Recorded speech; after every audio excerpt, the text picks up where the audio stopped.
Guna menekan angka stunting, pemerintah Kota Palembang terus melakukan berbagai upaya, diantaranya memberikan penyerahan bantuan susu dan telur kepada 66 balita stunting Puskesmas Seberang Ulu 1 dan Ilir Timur 2 tahun 2023. Di Balai Kantor Kecamatan Seberang Ulu 1 Palembang pada Kamis 14 Desember 2023.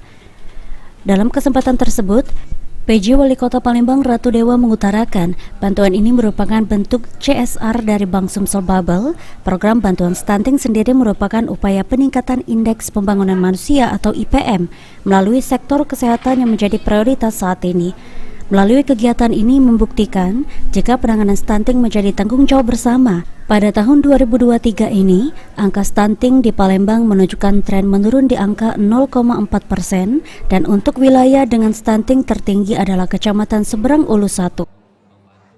Penanganan stunting tidak hanya tanggung jawab pemerintah kota, tetapi semua berkolaborasi bersama untuk penanganan stunting ini sehingga pada saatnya nanti Palembang bebas dari anak-anak yang terkena stunting. Saya kira itu kehadiran saya pada hari ini. Berapa persen mungkin Pak stunting di Palembang saat ini, Pak? Stunting jumlahnya alhamdulillah menurun ya di angka 0,4%.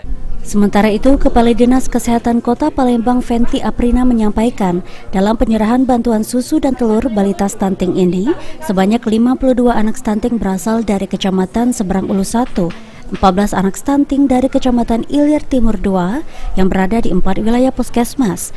Pada November 2023 ini, kasus stunting di Palembang menurun di mana terdapat 467 kasus.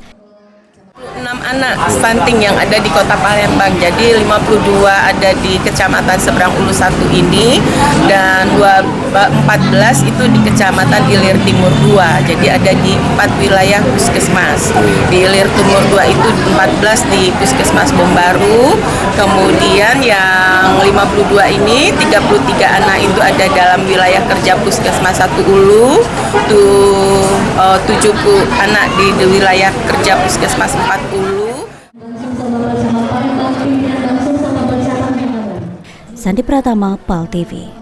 Serta Camat SU1 dan Camat Ilir Timur 2, kami